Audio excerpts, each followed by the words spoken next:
was a couple of years older than her, several years older than her.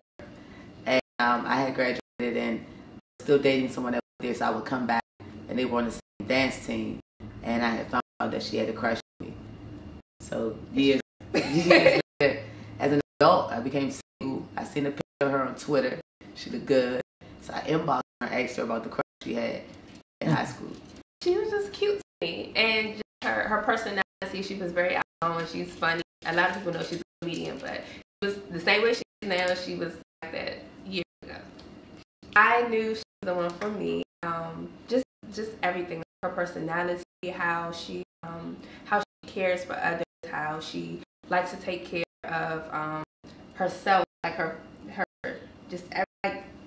Sorry, I'm nervous. I look good. Oh, she's very attractive. She keeps herself very neat and clean. She's very funny, just charming. Just everything about her. I just knew she was the one. And this third leg don't hurt either. Do I think we were pressured to get married? I don't think so. I don't know what her answer is. It wasn't pressure, but we had been dating for 6 years, and she had been mentioning marriage a lot, so I kind of felt like she thought I was her forever girlfriend. So, and I did want to be with her, so I just went ahead and made it official. I didn't want to be the cliche married couple. She been for upgrades. I'm telling her show her. There's no actual specific story. I feel safe with her all the time. Like if we go to movies, if we go out to eat, if we travel, like anywhere we are, I feel safe with her because I know she will not allow anything to happen to me. Okay. So when we get married, I have misunderstandings. I tend to shut down sometimes, and I won't say anything to her, but she knows how I am, so she'll come to me and say, "Okay, babe, what's wrong? I know you mad. What happened? Let's talk about it." And that's when we'll come to a resolution and talk about everything that happened. So when we have disagreements or arguments, we're not just saying I like she said, my wife tends to shut down, and she does it on purpose. She cries to win arguments. So once she cries, I'm just like, okay, I'm over it. You're right. But she'll come back later on and be like, you were right, and I'm sorry. But in that moment, I have to let her win. When she calms down and she's not crying, she'll come back and see it my way. Okay. Because if you don't love yourself first, how can you properly love someone else and actually show them real love? So absolutely. I agree. I feel like loving yourself is a part of being a complete person, and marriage is about two complete people joining together. So if one person is broken or just not self-reassured about who they are, how can you join the union? So one person is kind of not getting the deal because they're not getting the complete partner. My grandparents, I saw how my grandfather loved my grandmother, and they were together until my grandfather passed.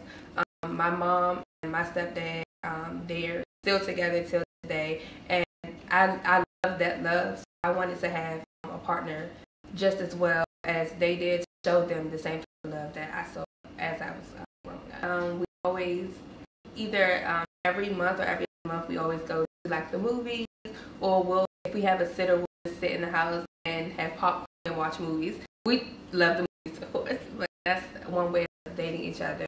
And how we celebrate our anniversary. We always have a really big anniversary party every year and invite our close family and friends. So we go on dates literally every week. I don't know what she got every month, every other month.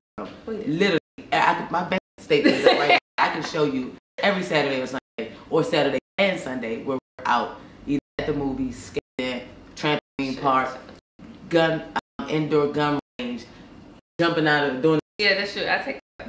Like I literally took her to fly plane one weekend for a day. Yes. Every weekend we do something, and I try to surprise her. So for our anniversary, we tend to do it big. I think like the Napoleon complex, but not so much as having to prove my stature physically, but with my wallet. So I like to, like you said, I like over the top gaudy events. So our previous anniversary did a pink party, and we had a Beyonce and Jay-Z photo shoot, outdoor pool party. We got married on July 4th, so we celebrated our me giving up my independence. Every year, that's our anniversary, so we do a big Independence Day party. And yeah, like we like to go big. So we did like 75 guests this past year, then 100 guests the year before that, and then the pandemic, we still pushed it and did 50 guests for that event. So we try to do big events because you don't know which year gonna be the next year you got together. Yeah, raising a son is very. I'm not gonna say it's hard, but it's because they have energy 24/7. Like I want to get on your back. I want to play ball. I want to do this. I want to do that. But she's more so the teacher, and I'm also a nurturer because she's actually she used to be a school teacher, but she's for an aftercare director now. She knows all of the basics and how to do this, and I love that because it helps me show him like, okay, this is a new method of let's see how we can pronounce your name or spell your name or do your color. So yes. Most of the people are on the same page.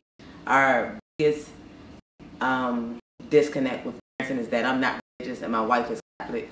So she kind of let me we kind of came to an agreement where we're not going to force religion on our son. If he should find God, and make sure you guys put that in air quotes, then that's fine. I'm not against it, but we're not going to force Bible study and prayers and all of those type of traditional Christian values or Catholic values onto him, and just kind of let him be a good person because it's the right thing to do, not because he's trying to get to some type of divine life.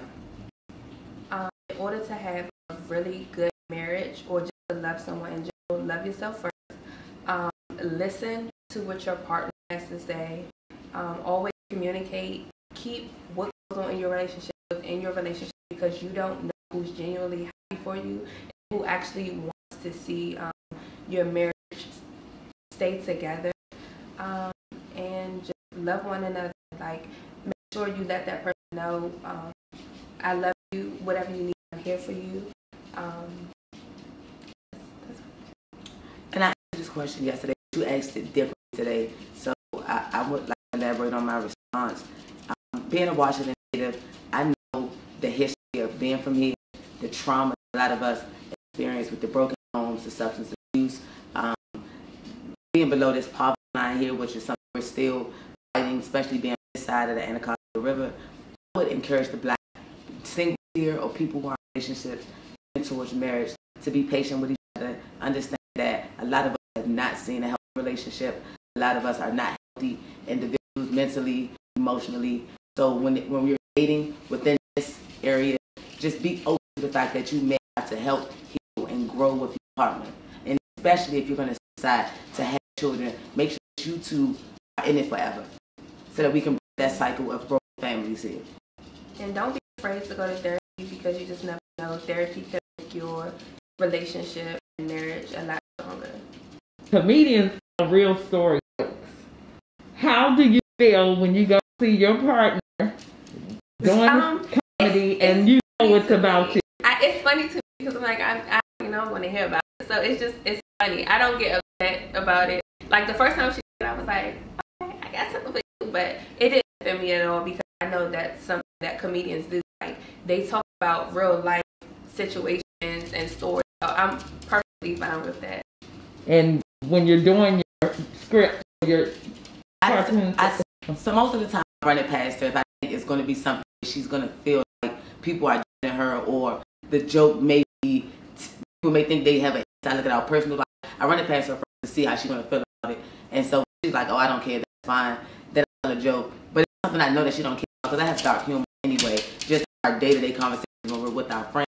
She to have tough skin about it now. And I try not to go too far with it. But a lot of my material do come from our relationship, her family or my family. Mm-hmm. And sometimes I try to run it past her to see if she's going to be offended by what I say. I'm still going to say it though.